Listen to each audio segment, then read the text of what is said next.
Buen día, estimados hermanos, gusto de saludarlos a todos. Gracias por estar siempre pendientes de este estudio bíblico semanal. Debido a una asignación de trabajo, no voy a poder estar en vivo, pero aquí estamos entregando nuestro estudio bíblico en este compromiso que tenemos con el Señor de poder llevar la palabra de Dios, su palabra, esa palabra poderosa, transformadora de vidas, todas las semanas. Así que esta semana no será la excepción. Le damos gracias a Dios por permitirnos este privilegio. Así que vamos a iniciar dándole gracias a Él y pidiendo su asistencia para poder compartir este mensaje. Acompáñeme en oración. Señor, te damos gracias porque eres bueno, maravilloso y todopoderoso. Señor, agradecemos tu revelación al mundo a través de tu Hijo Jesucristo. Agradecemos, Señor, que a través de Él tú nos das la oportunidad de poder llegar a tu presencia, de poder ser perdonados, salvados, redimidos, Señor. Te damos gracias porque eso solo lo puedes hacer tú con tu inmenso poder. Señor, queremos hablar de tu palabra, queremos aprender de ella, queremos entenderla, Señor, ayúdanos. Por eso el Espíritu de Dios es determinante en esta gran tarea de poder compartir tu palabra, tanto el que la predica como el que la recibe. Y es por eso que hoy, Señor, queremos pedir tu asistencia. Ayúdanos porque tú eres santo, bueno y todopoderoso. Deseamos, Señor, ser ministrados por ti. Por eso ahora, Señor, nos dejamos ir en el poder del Espíritu Santo para poder aprender un poco más. Te damos gracias por este precioso momento y este espacio que nos brindas. Bienvenido seas y la gloria y la honra como siempre son para ti. En el nombre de Jesús. Amén y amén. Bueno, gracias una vez más por sintonizarnos. Vaya conmigo a la Escritura, a uno de los libros de la Biblia más hermosos, más poderosos. Todos son poderosos, por supuesto, porque son la palabra de Dios, pero este libro es especial y es el libro de Isaías, también llamado Isaías el profeta mesiánico. Es uno de los libros más importantes en cuanto a la profecía del Señor Jesucristo. Debo decir que es un libro difícil de estructurar para cuando uno lo va a estudiar. Es un libro grande, tiene 66 capítulos. Y corre por varios modelos literarios y eso pues hace a veces un poco difícil de comprender así a una simple lectura. Hay que tratar de estructurarlo primero para poderlo comprender y eso lo hace un poco desafiante. También eso ha provocado que hayan muchas personas que solo tomen pequeñas porciones del libro de Isaías y quieran sacar doctrinas acerca de esas pequeñas porciones, porque realmente no se han dado a la tarea de poder entender el concepto, de entender el contexto de lo que el Señor quería decir a través de su profeta. Entonces vamos a hacer un esbozo. Por supuesto, nosotros en esta oportunidad únicamente nos vamos a referir a una porción de este libro, pero creo que ustedes y yo necesitamos comprender el contexto de todo el libro para saber por qué vamos a aterrizar analizando los capítulos 51 y 52, y 53 en algunos versículos de esta porción. Hemos titulado este mensaje El milagro de la redención. El milagro de la redención, y es por eso que utilizamos la herramienta que dejó el Señor a través del libro de Isaías. Vamos a ver algunas características de este libro para que todos vayamos aprendiendo y entendiendo el concepto. Isaías, la palabra Isaías significa Jehová es salvación, y creo que es muy adecuado, ya que fue el profeta que más habló acerca de la salvación y más habló acerca de la oportunidad que nos ha dado Dios a través de su Hijo Jesucristo. El propósito de este libro era hacer un llamado para que Judá regresara al Señor, hablando a través de la salvación de un Mesías. Esto nos quiere decir que Isaías estaba ubicado en el tiempo de Judá en el reino del sur de Israel, atendiendo dos tribus que habían quedado en el reino del sur, cuyo epicentro, el centro de este lugar, era el lugar de adoración llamado Jerusalén. Entonces, el propósito del libro era hablarle a Judá y a todo Israel y a todos los vecinos también, por supuesto, acerca de la salvación a través de un Mesías. En el versículo 1 de este libro se identifica por sí mismo el autor, que es Isaías, hijo de Amós, y la fecha en la cual se ha ubicado este libro. Hay dos fechas. probables, y es porque muchos estudiosos creen que este libro tiene dos partes principales. Del capítulo 1 al 39 sería la primera parte y del 40 al 66 sería la segunda parte. Llama mucho la atención y por supuesto los capítulos y versículos no los dio el Señor dictó la Biblia de corrido. Creo que esto ya lo hemos explicado en otras oportunidades. Los títulos pequeños que hay encima de cada sección de la Biblia, los capítulos y los versículos fueron añadidos después, un par de siglos después, para poder darle una mejor ubicación a los temas que uno quería abordar. Pero llama la atención que el libro de Isaías, entre todos los libros, es el único que tiene 66 capítulos exactos. Tantos libros tiene la Biblia como capítulos Isaías. La Biblia tiene 66 libros. Y otro dato curioso también es que la Biblia de 66 libros tiene 39 libros en el Antiguo Testamento y 27 libros en el Nuevo Testamento. Justamente coincide con que la primera parte del libro de Isaías, a donde está bien marcada esa etapa, es del 1 al 39, como sería el Antiguo Testamento. Y él empieza a hablar del Mesías y empieza a desarrollar más enfocado en el tema del Mesías a partir de los capítulos 40 al 66, que es justamente en el Nuevo Testamento donde se hablan de o se aborda el ministerio de Jesucristo en esos últimos 27 libros de la Biblia. Así que es una coincidencia nada más. Insisto una vez más, los números y los capítulos, los versículos han sido puestos por los hombres. Pero bueno, la primera parte de este libro, del 1 al 39, se ubica aproximadamente en el año 700 antes de Cristo, y quizá la segunda parte del libro, del 40 al 66, se escribe al final de su vida, ya por el año 681. En su mayor parte, Isaías habla y escribe desde Jerusalén. Entonces vemos que esta primera parte puede incorporar, del 1 al 39, denuncias y pronunciamientos severos al hacer un llamado para que Judá, Israel y las naciones vecinas se arrepintieran de sus pecados. Esa es la primera parte. Es una parte de señalar problemas, de señalar errores y de proveer la oportunidad de parte de Dios para que se arrepintieran. Los últimos 27 están llenos de mensajes de consolación y de esperanza, en los que Isaías revela la promesa de Dios de poder bendecir al pueblo de Israel a través del Mesías. Entonces vemos cómo Isaías, usando su nombre, Jehová es salvación, habla acerca de la salvación.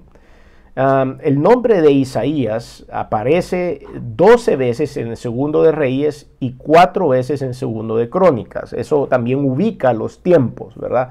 Vemos que si el segundo libro de Reyes y el segundo libro de Crónicas han sido ya datados, es decir, se les ha puesto fecha, pues Isaías fue antes de ellos, porque ahí se menciona. En el Nuevo Testamento, el libro de Isaías ha citado directamente 21 veces. En el Nuevo Testamento, 21 veces alguien hace referencia a alguna porción del libro de Isaías. Y es, por supuesto, cada vez que se hace esa referencia se le atribuye a él el libro. ¿Por qué decimos esto? Porque hay una corriente de pensamiento que dicen de que del 1 al 39 efectivamente lo escribió Isaías y que del 40 al 66 lo escribió alguien más, que probablemente haya sido un discípulo de Isaías o el ayudante de Isaías, porque hay algunos que encuentran problemas en referencia a las fechas. Pero bueno, aquí en el Nuevo Testamento el Señor toma el espacio para poderle asignar y atribuir a Isaías todas las menciones, aun cuando éstas vengan después del capítulo 40. La porción que vamos a estar viendo hoy, que es el capítulo 52 y 53, en esas porciones podemos encontrar cómo el Señor anima al remanente de Jehová a poder escuchar la reprensión, pero también la esperanza que había. El triunfo del siervo de Dios por medio de la muerte vicaria, o sea, abiertamente Jesucristo, es mencionado en este pasaje. El mensaje de Isaías también es tan poderoso hoy día como lo fue en su tiempo. Representa esa iluminación de santidad en medio de la dureza, del pecado de los hijos de Israel en aquel tiempo y de la sociedad cristiana en este tiempo. A sus contemporáneos él les hizo ese gran llamado de practicar la justicia social, la tolerancia carnal, es decir, no caer en pecado, en abandonar la confianza que se tiene en el poder, en el dinero y en la carne, a dejar las hipocresías religiosas y formales. También advirtió sobre las consecuencias que sobrevendría al pueblo a través del pecado. Estas son los primeros capítulos de este libro, por eso ahí no hay ninguna mención al Mesías todavía, sino a señalar muchas cosas que el pueblo de Israel hacía, que nosotros podemos hacer una copia de las cosas que podemos señalar hoy día en nuestras sociedades. Después de la resurrección, Jesús caminó, aquí hay un ejemplo que está en Lucas 24:27, Jesús caminó con dos de sus discípulos y él dice que empezó a hablar cosas con ellos. Lucas 24:27 dice, comenzando desde Moisés y siguiendo por todos los profetas, les declaraba con todas las escrituras lo que de él decían. El Señor estaba citando a Moisés también, estoy seguro, ahí porque era el profeta que más citó a Jesús. Y nos damos cuenta que ahí el Señor Jesucristo había utilizado las escrituras y por supuesto Isaías para poderles demostrar todo lo que se había dicho de él. Seguramente que en esta ocasión debe haber citado este libro. ¿Y por qué? Porque en 17 capítulos del libro de Isaías se contienen profecías relacionadas a Jesús. En 17 capítulos del libro de Isaías se habla acerca de Jesús y él lo menciona de diferente manera. En algunos casos dice Señor, renuevo de Jehová, Emanuel, consejero maravilloso, Dios poderoso, Padre eterno, príncipe de paz, raíz de Isaí, piedra angular, rey, pastor, siervo de Jehová, elegido, cordero de Dios, redentor y ungido. Todo esto es una gama de adjetivos y de características, de nombres específicos que Isaías con las cuales Isaías hizo referencia a Jesucristo. Y es por eso que el capítulo 53 es la mayor profecía en el Antiguo Testamento sobre el plan redentor de Jesús. Ningún texto en la Biblia presenta de una manera tan completa el propósito de la muerte de Cristo, del sacrificio de Jesús, que en el capítulo 53. Se le cita directamente 9 o 10 veces por los autores del Nuevo Testamento, solo a esa porción del capítulo 53. 9 o 10 veces se les ha citado. Podemos ver Romanos 15:21, Juan 12:38, Romanos 10:16, Mateo 8:17, Romanos 4:25, Primera de Pedro 2:24, Hechos 8:32 y algunos otros más, Primera de Pedro 2, Primera de Corintios 15, Lucas 22. Hay muchos otros detalles no citados directamente de la profecía contenida en el capítulo 53, que después, al leerlo nosotros, que ya tenemos toda la Biblia completa, toda la obra completa, podemos ver de que eso también se cumplió. Así que es una gran cosa el libro de Isaías. Como pueden ver, nos hemos tomado un buen tiempo para poderlo hacer esta introducción acerca de este libro. Estoy seguro que después de que usted escuchó todo esto, siente la curiosidad de ir y empezar a leer Isaías a partir del capítulo 1. Le animo a que lo haga. Lea el capítulo 1 en adelante. No solo se vaya al capítulo 53. Ese capítulo, por cierto, que va a pasar por ahí en su lectura diaria. Tome un capítulo de Isaías cada día, no solo para cumplir el propósito, sino también para meditar en él. Y en los primeros capítulos usted va a ver cómo hablamos acerca de esto, de los señalamientos del pecado a Israel. Pero de ahí se pone interesante cuando él empieza a hacer ya una profecía directa al futuro. Hay unas profecías que él hace con respecto a la invasión de los asirios y también hay unas profecías que hace con respecto a la invasión babilónica. Así que hay que tener en cuenta algunas de estas cosas históricas para no perdernos en el relato de las primeras etapas de este libro.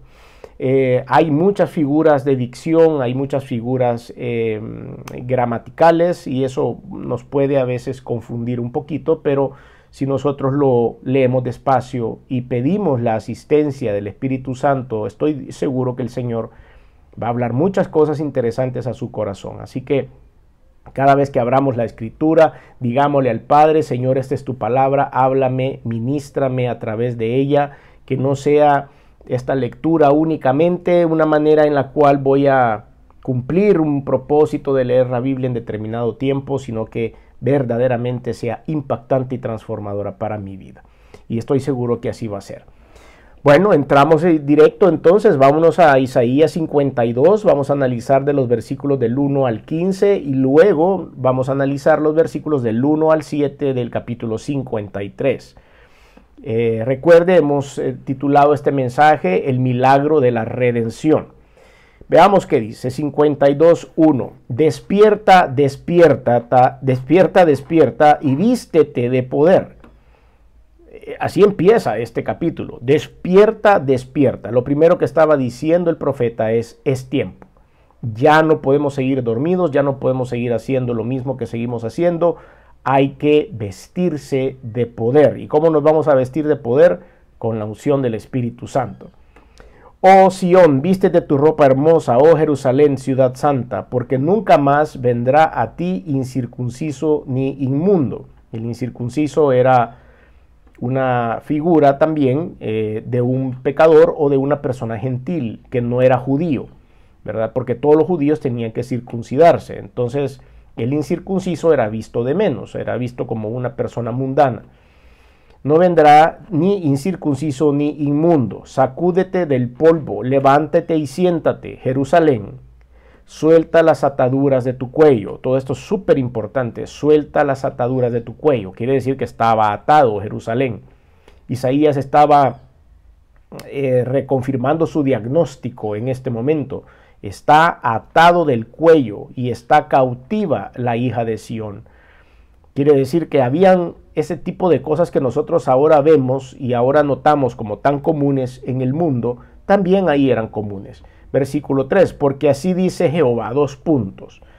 Y aquí es a donde, hasta que este momento de aquí para atrás era una advertencia del profeta, pero a partir del 3 en adelante nos damos cuenta que es Dios hablando. El profeta va a compartir el mensaje que ha recibido.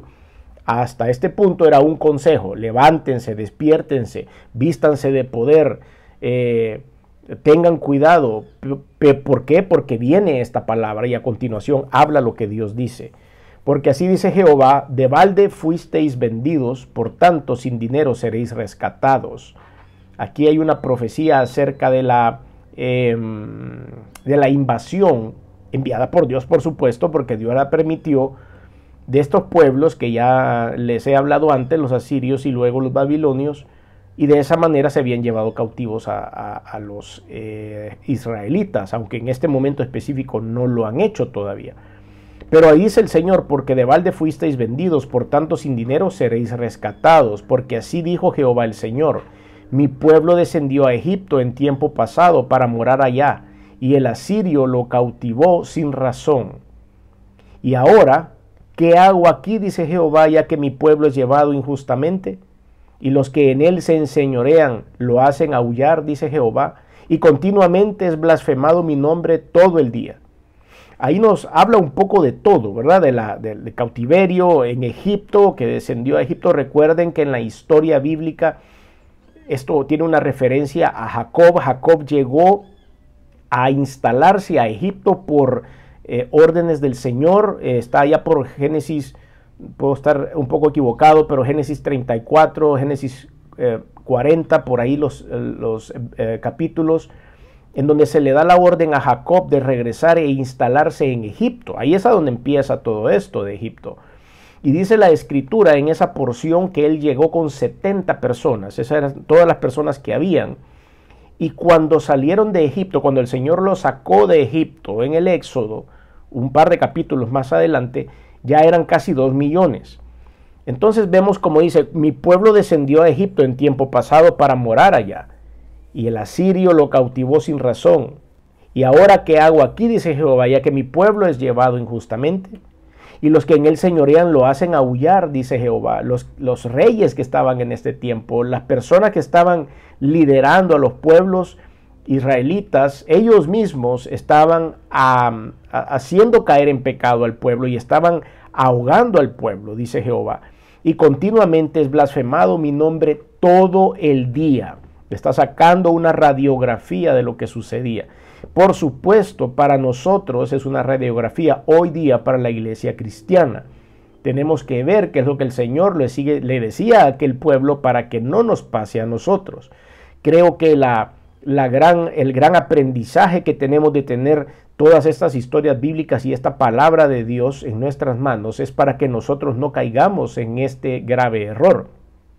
Y así dice, entonces, si los reyes del pueblo de Israel en aquel tiempo los hacían aullar y los confundían, lo mismo está sucediendo hoy a través de los líderes de la iglesia cristiana, o de algunos de ellos, algunos líderes. Y los que en él señoreaban lo hacen aullar, dice Jehová, y continuamente es blasfemado mi nombre todo el día. Versículo 6, por tanto, mi pueblo sabrá mi nombre por esta causa en aquel día, porque yo mismo que hablo, he aquí, estaré presente. Cuán hermosos, y aquí viene una frase que es bastante común, que es bastante usada en el Nuevo Testamento, dice la palabra de Dios, cuán hermosos, versículo 7, son sobre los montes los pies del que trae alegres nuevas, del que anuncia la paz, del que trae nuevas del bien, del que publica salvación, del que dice a Sión, tu Dios reina. Voz de tus atalayas, alzarán la voz juntamente, darán voces de júbilo, porque ojo a ojo verán que Jehová vuelve a traer a Sión. ¡Qué maravilla! Esto es recapitulado una vez más o retomado por el apóstol Pablo en Romanos capítulo 10, versículo 9 en adelante, donde el apóstol nos da esa historia o nos da ese protocolo a seguir. Cuando leemos Romanos 10, 9 nos damos cuenta en adelante cómo el Señor dejó ese protocolo para que todos ustedes y yo pudiésemos aceptarlo como Señor y Salvador. Y esa palabra, si ustedes la leen, dice que si confesares con tu boca que Jesús es el Señor y creyeres en tu corazón que Dios le levantó de los muertos, serás salvo, porque con el corazón se cree para justicia, mas con la boca se confiesa para salvación. Y después sigue hablando un poco acerca del evangelismo, de cómo debemos nosotros proclamar esta verdad. Todo aquel que invocar el nombre de Jehová no será avergonzado, todo aquel que invocar el nombre de Jehová será salvo. Y después habla esto, cuán hermosos son los pies de los que anuncian la paz, de los que anuncian las buenas nuevas. ¿Y cuál es la buena nueva? La buena nueva es eso que acabamos de decir, que a través de una sencilla oración en el cual yo entrego mi vida a Cristo, abro mi corazón al Señor, Él produce perdón de pecados y vida eterna. Ese es el Evangelio. El Evangelio, la palabra Evangelio significan buenas nuevas, buenas noticias, nuevas noticias. Y esas nuevas noticias para el pueblo de Israel era, va a venir el Mesías, va a venir el Salvador del mundo, va a venir el Redentor. Y vino el Redentor. Desafortunadamente el pueblo de Israel no lo reconoció y sigue sin reconocerlo. Pero nosotros los gentiles, después el Señor abrió el rango de acción y decidió involucrarnos a los gentiles también para poder obtener esa salvación eterna. Y es por eso que dejó plasmado, retomando las palabras de Isaías en la epístola a los Romanos, el protocolo que debíamos seguir. Muchos de nosotros lo hemos seguido, hemos confesado con nuestra boca que Jesús es el Señor y Salvador de nuestra vida, y de esa manera el Señor ha puesto júbilo en nuestro corazón. Y de esa forma también el Señor ha perdonado nuestros pecados. Hemos abierto los canales de comunicación con el Señor y podemos obtener de esa forma la vida eterna. Así que agradecemos a Dios por su bondad y su misericordia. Vuelvo a leer de corrido, cuán hermosos son sobre los montes los pies del que trae alegres nuevas, del que anuncia la paz, del que trae nuevas del bien, del que publica salvación, del que dice a Sión, tu Dios reina. Voz de tus atalayas alzarán la voz, juntamente darán voces de júbilo, porque ojo a ojo verán que Jehová vuelve a traer a Sión. Cantad alabanzas, alegraos juntamente, soledades de Jerusalén, porque Jehová ha consolado a su pueblo y a Jerusalén ha redimido. Versículo 10. Jehová desnudó su santo brazo ante los ojos de todas las naciones, y todos los confines de la tierra verán la salvación del Dios nuestro. Me encanta eso. Me encanta eso. Vamos a hacer una estación de recarga en ese versículo. Jehová desnudó su brazo, su santo brazo, ante los ojos de todas las naciones, y todos los confines de la tierra verán la salvación del Dios nuestro. No lo dude. Los confines de la tierra verán la salvación del Dios nuestro. Debemos hacer todo nuestro esfuerzo por predicar la palabra de Dios, el evangelio del perdón de Dios, ante muchas otras personas. Pero los que al final de todo, cuando ustedes y yo ya no estemos aquí, sino que estemos en la presencia de Dios en el arrebatamiento y se hayan quedado, se darán cuenta de que el Señor entonces se va a remangar el brazo, se va a remangar los brazos y levantará sus brazos con poder. Jehová desnudó su santo brazo ante los ojos de todas las naciones, y todos los confines de la tierra verán la salvación del Dios nuestro. ¡Qué maravilla! Apartaos, apartaos, le decía Isaías al pueblo de Israel. Salid de aquí, salid de ahí, no toquéis cosa inmunda, salid de en medio de ella, purificaos los que lleváis los utensilios de Jehová, porque no saldréis apresurados ni iréis huyendo, porque Jehová irá delante de vosotros y os congregará el Dios de Israel. Y todo esto era una palabra, imagínense ustedes lo que estaba recibiendo este pueblo, la palabra directa de Dios a través de este profeta, toda esta profecía maravillosa que ellos estaban recibiendo acerca del Mesías. Y muchos, como en todas partes, todos los profetas de la Biblia tienen una historia común, y era que no eran nada populares. ¿Por qué? Porque pues venían muchas veces a votar el pecado, a señalar el pecado, a decir que el pueblo estaba haciendo algo malo y a nadie le gusta que lo corrijan, menos cuando está oculto por el pecado, cuando sus ojos han sido cerrados por las tinieblas y uno cree que anda bien, pero no anda bien. Entonces no le gusta que el profeta venga a decirle estas cosas. Ya en este punto de la historia, Isaías no era muy popular en el pueblo de Israel, pero también anunciaba estas cosas. Entonces, ¿qué sucede? Cuando venía un mensaje como este, la gente ya desacreditaba la palabra de Isaías. Qué pena, porque eso mucha gente se quedó sin ser salva por esto. Versículo 13. He aquí que mi siervo será prosperado. Acabo de decir una frase que me gustaría retomar. Qué pena. Mucha gente no fue salva y no creyeron en Jehová Dios de los ejércitos por haber desacreditado al predicador. Mucha gente hoy día se ha quedado sin la salvación eterna en Cristo porque tiene algo en contra de la iglesia, porque se peleó con el pastor, porque no le gusta determinado pastor, porque un pastor se portó mal y abusó de las finanzas de la iglesia, o abusó de una persona en la iglesia, o de un joven, o de una niña o niño en la iglesia. Y a raíz de ese mal comportamiento de algunos líderes en el mundo, hay mucha gente que ha rechazado a Cristo. Qué error más grave y doloroso, ¿verdad? Cristo es una cosa y los errores de los seres humanos son otra cosa. No pongamos nuestros ojos en los errores del ser humano. No pongamos en nuestra mirada en el ladrón, en el estafador, en el pederasta. Nuestros ojos tienen que estar en Cristo. Todos los líderes mundiales van a fallar. Todos los líderes religiosos van a fallar. Son seres humanos imperfectos. Y si se envanecen y se llenan de autoridad y poder, peor, va a ser más dura la caída. Pero en el nombre de Cristo, en el nombre de Jesús, reconcíliese con el Señor y no con el pastor. Reconcíliese con el Señor y no con la iglesia. Reconcíliese con el Señor y no con la estructura, con la administración. Usted tiene que congregarse en algún lugar. Busque un lugar a donde congregarse, pero no se enamore del pastor, no se enamore de la prédica, no se enamore de la alabanza, no se enamore del templo. Enamórese de Cristo. Ponga sus ojos en Jesús, porque Él está en todas partes. Sigo, entonces, perdón por esa intervención que sentí en el corazón. 52:13. He aquí mi siervo será prosperado, será engrandecido y exaltado, será puesto muy alto. Ya estamos hablando de Jesús directamente. Como se asombraron de ti muchos, de tal manera fue desfigurado de los hombres su parecer, y su hermosura más que la de los hijos de los hombres. Así asombrará él a muchas naciones. Lo van a desfigurar, dice aquí. A desfigurarlo, por supuesto, lo hicieron casi físicamente después de todos los azotes que le dieron a Jesús, pero también desfiguraron su rol en el mundo. Los fariseos desfiguraron el mensaje de Cristo en aquel tiempo. Los escribas desfiguraron el mensaje de Cristo. Los esenios desfiguraron el mensaje de Cristo.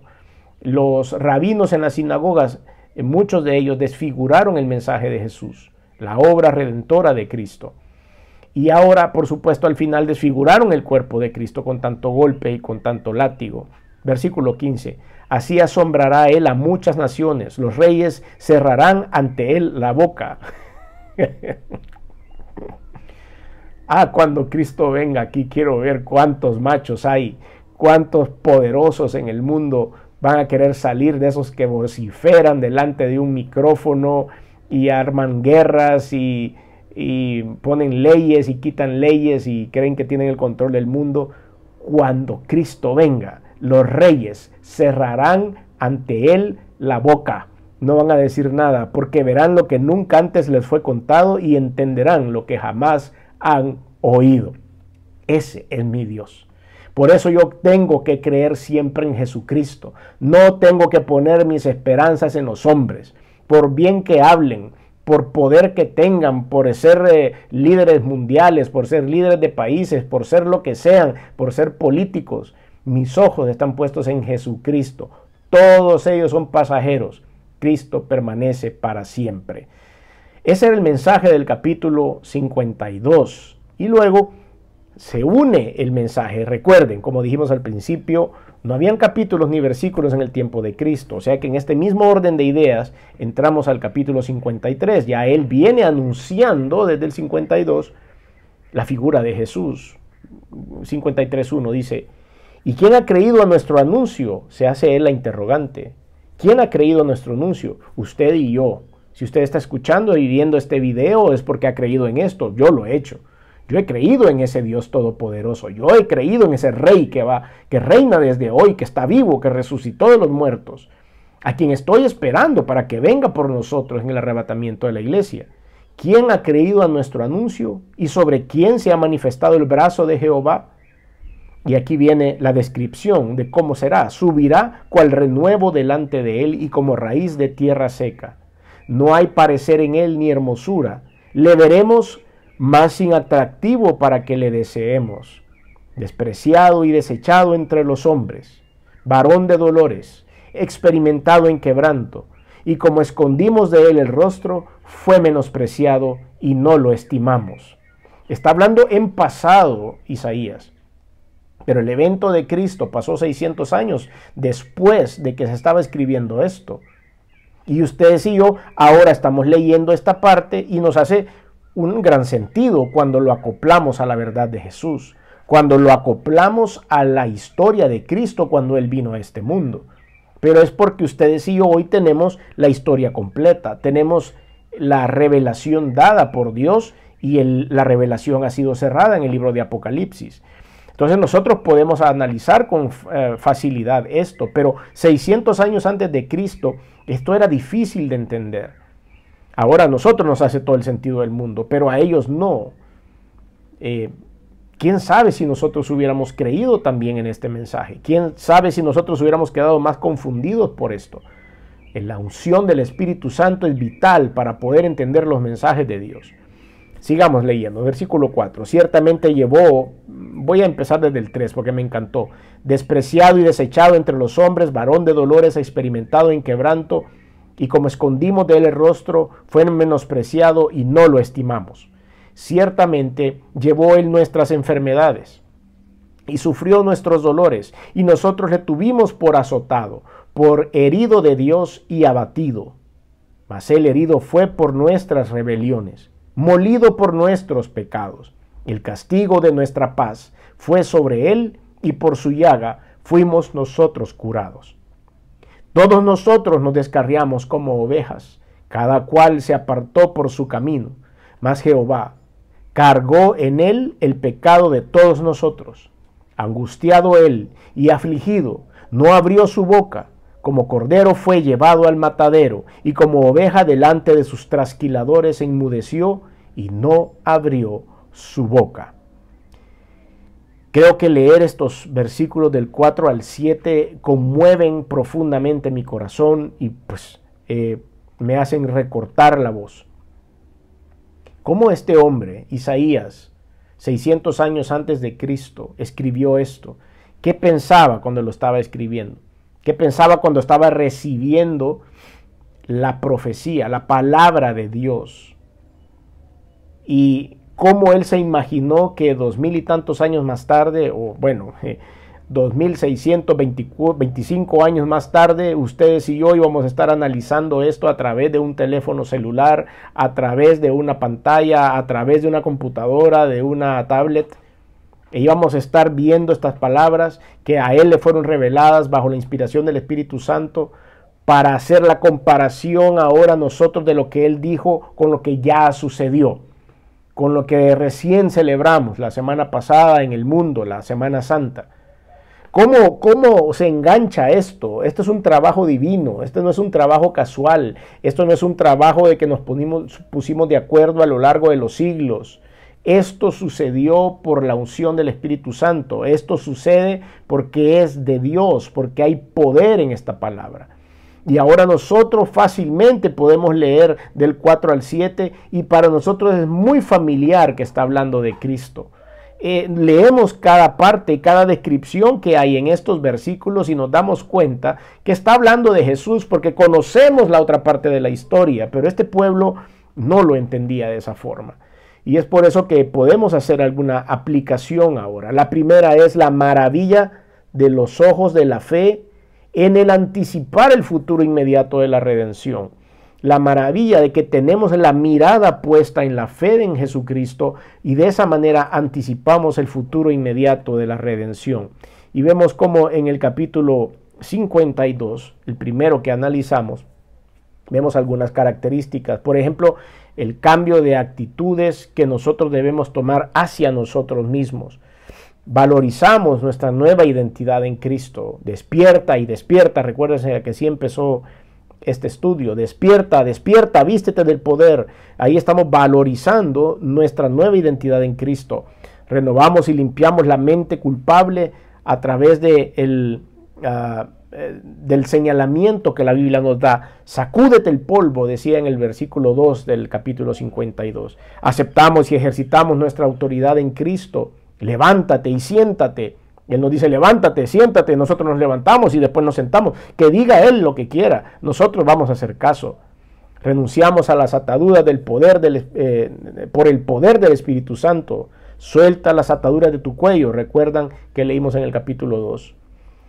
Pero la palabra se repite, como dijimos en Romanos capítulo 8, versículo 13, dice, mas si por el Espíritu hacéis morir las obras de la carne, viviréis.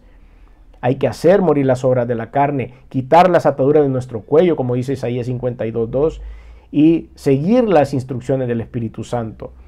El milagro de la redención va a ser la causa de esa libertad. Sin dinero seréis rescatados, dice la palabra de Dios. No tienen ustedes que invertir nada ni hacer nada. No tienen que hacer buenas obras para que yo les dé la salvación eterna. Las buenas obras vendrán a consecuencia de mi redención. Sin dinero seréis rescatados. La insensatez entonces de venderse, si quieren verlo así, por el pecado o de rebajarse por el pecado es una de las cosas que Él no quiere de nosotros. La sabiduría de aceptar esa compra que el Señor hizo a través de la sangre preciosa de Cristo. Esa compra es exclusiva de Dios. Hay algunas actitudes que nacen de la gratitud y del regocijo que tenemos cuando podemos analizar que Dios el Todopoderoso dio su vida por nosotros. Primero, la comunicación del Evangelio. ¿Se acuerdan en el capítulo 52, versículo 7? Cuán hermosos son los montes, los pies del que trae alegres nuevas. Bueno, la comunicación del Evangelio es una manera en la cual nosotros expresamos agradecimiento. Exaltar la grandeza de Dios en el versículo 9. La palabra de Dios dice, cantad alabanzas, alegraos juntamente, soledades de Jerusalén. Exaltar la grandeza de Dios es la manera de manifestar nuestro agradecimiento. Sentirnos honrados por ser parte del ejército de Cristo. Por eso vemos en el versículo 10 cuando dice, desnudó el santo su brazo yo me siento orgulloso de estar detrás de Él, no de frente de Él ni en contra de Él, pero estar detrás de Él es una maravilla. Y procurar, como el versículo 11 lo dice, vivir en santidad para Dios, apartaos, salid de ahí, no toquéis cosa inmunda, decía el profeta. Y el segundo punto de aplicación que podemos ver es la grandeza de las misericordias de Dios por causa de la redención. El fundamento de la redención va a ser el amor sacrificial de Cristo por todos nosotros. Hacer caso omiso al odio y a la crueldad nos alinean al pensamiento de Cristo. Por eso, versículo 14 y 15 del capítulo 52, se asombrarán de ti muchos, dice la palabra de Dios ahí. Hacer caso omiso a la desvalorización, por la manifestación humilde, por la simplicidad del amor nuestro hacia los demás, el amor ágape. Va a haber una burla científica, ateísta, religiosa en cuanto a aquellos que hemos entregado nuestra vida a Cristo, pero eso no importa. Hacer caso omiso del desprecio cobarde. En el capítulo 53, versículo 3, menospreciado y no lo estimaron, dice la palabra. Hacer caso omiso también al sufrimiento para evitar nuestro sufrimiento. Eso lo hizo Cristo. No abrió su boca, dice el versículo 7 del capítulo 53. Entonces la misericordia que encontramos en la redención, en la liberación, en el pago del rescate, en el rescate mismo que hizo el Señor por nosotros, es algo sobrenatural. ¿Por qué? Porque el Señor proveyó sobrenaturalmente la sanidad, por ejemplo. Él llevó nuestras enfermedades. La provisión sobrenatural de la restauración emocional y mental, sufrió nuestros dolores, provisión para vencer nuestra vieja naturaleza. Él fue herido por nuestras rebeliones, provisión milagrosa del perdón de pecados, molido por nuestros pecados, dice el versículo 5 del capítulo 53. Provisión maravillosa de la comunión con Dios, en el mismo versículo 5, el castigo de nuestra paz fue sobre él, y la provisión del pago de la deuda del pecado, y por su llaga fuimos nosotros curados. Nos damos cuenta entonces que este libro es una joya, es una maravilla que hay entre toda la joya que es la Biblia. El libro de Isaías es un libro que merece nuestra atención y nuestro estudio detallado, así que le animo a que vaya ahí. Pero sobre todo, le animo a que usted pueda valorizar el milagro de la redención en Cristo Jesús. Si usted quiere recibir a Cristo como Señor y Salvador, le invito a que lo haga con una sencilla oración, como dijimos hace un momento, y que lo repite Romanos capítulo 10, versículo 9. Si usted está ahí y quiere dar este paso de fe, le invito a que lo haga y diga conmigo: Señor Jesús, reconozco tu poder, reconozco que eres Dios. Por eso hoy, Señor, me arrepiento de todo corazón de todos mis pecados. Reconozco que veniste al mundo hecho hombre, que te colgaron en una cruz y la sangre que derramaste ha servido para limpiar mis pecados. Reconozco que resucitaste al tercer día y que estás sentado a la diestra de Dios. Por lo tanto, hoy abro mi corazón y te recibo en él como mi único y suficiente Señor y Salvador. Te doy gracias por esta oportunidad. Gracias por la redención, por el perdón de los pecados y la oportunidad de la vida eterna. En el nombre de Jesús. Amén. Si usted hizo esta oración, estamos muy contentos. Esperamos que encuentre una iglesia bíblica, es decir, una iglesia que use la palabra de Dios para predicar, para que usted pueda edificar su fe y conocer más de este Dios maravilloso y todopoderoso que nos ama tanto a todos nosotros. Terminamos con una oración dándote gracias, Señor, por tu palabra. Gracias, Señor, por lo que leímos ahora, porque tu palabra es viva y eficaz y más cortante que toda espada de dos filos. Sigue siendo actual, Señor, y sigue ministrando nuestros corazones. Gracias por el sacrificio de Cristo en la cruz. Gracias por la salvación eterna. Gracias porque nuestro nombre aparece en el libro de la vida. Gracias, Señor, porque estaremos contigo cuando todo esto termine aquí en este planeta. Te damos gracias, Señor, por tu bondad y tu misericordia. Ayúdanos a poder dar la talla, a poder vivir de acuerdo a tu voluntad. Fortalécenos, Señor, para vencer la carne, nuestras pasiones, y que podamos vivir en santidad. Señor, todas nuestras necesidades ahora están puestas a tus pies. Bendice a todos aquellos que luchan, batallan en contra de las acechanzas de Satanás o de los problemas diarios en este mundo. Ayúdalos, Señor, a poner los ojos en ti, a confiar en ti y a que tú les des esa sabiduría que necesitan para tomar decisiones. Te damos gracias, Señor, por darnos la oportunidad de poder transmitir este mensaje. A ti sea la honra y la gloria por siempre. En el nombre de Jesús, amén y amén. Gracias a todos por su atención al estudio. Si Dios lo permite, nos vemos la próxima semana. Bendiciones.